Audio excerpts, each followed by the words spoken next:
Hi guys, welcome back to YouTube channel Global Bytes. നമുക്കിന്ന് ഒരു 4 മണി പലഹാരം ട്രൈ ചെയ്ത് നോക്കിയാലോ. എല്ലാവരും കോമൺ ആയിട്ട് ഉണ്ടാക്കുന്ന ഏത്തയ്ക്കാപ്പമാണ് നമ്മളിന്ന് ട്രൈ ചെയ്യുന്നത്. അതിനാവശ്യമായിട്ട് നമ്മൾ 2 കുഴിയൻ തവി നമ്മൾ അരിപ്പൊടി എടുത്തിട്ടുണ്ട്.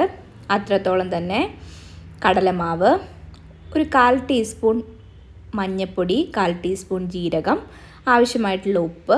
നമുക്ക് വേണമെങ്കിൽ ഒരു 2-3 ടേബിൾ സ്പൂൺ മൈദയും കൂടെ ചേർക്കാം. നമ്മൾ ഹെൽത്തി ആയിട്ട് ഉണ്ടാക്കുന്നതുകൊണ്ടാണ് അരിപ്പൊടി ഇട്ടുണ്ടാക്കുന്നത്. നമ്മളൊരു 1/2 കിലോ ഏത്തയ്ക്ക തൊലി കളഞ്ഞ് വൃത്തിയാക്കി നമ്മൾ എടുത്ത് വെച്ചിട്ടുണ്ട്. ഇനി നമ്മളിത് കട്ട് ചെയ്തെടുത്ത് വെക്കുന്നു. ഇതിനാവശ്യമായിട്ടുള്ള ബാറ്റർ നമ്മൾ വെള്ളം ഒഴിച്ച് ഈ ഒരു ഫോമിൽ വേണം ബാറ്റർ ഇരിക്കാൻ. ഒരുപാട് ലൂസാവാനും പാടില്ല, ഒരുപാട് തിക്കാവാനും പാടില്ല. ആ ഒരു കൺസിസ്റ്റൻസിയിൽ നമ്മൾ ബാറ്റർ റെഡിയാക്കുന്നു. നമ്മൾ അരിഞ്ഞു വെച്ചിരുന്ന ഏത്തയ്ക്ക അതിലേക്ക് മുക്കി നമ്മൾ ഇട്ട് കൊടുക്കുകയാണ്.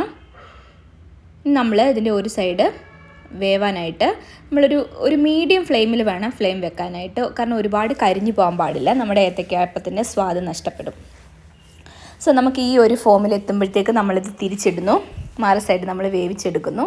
നമുക്ക് ഈ ഒരു ഫോം മതി, ഒരുപാട് കരിഞ്ഞു കഴിഞ്ഞാൽ ഇതൊരു ടേസ്റ്റ് ഉണ്ടാകത്തില്ല. സോ നമ്മളങ്ങനെ വറുത്ത് കോരി എടുത്തിട്ടുണ്ട്. ഇതാണ് നമ്മുടെ വളരെ സിമ്പിളായിട്ടുള്ള 4 മണി പലഹാരം. എല്ലാവരും ട്രൈ ചെയ്ത് നോക്കുക. Okay, bye bye, take care.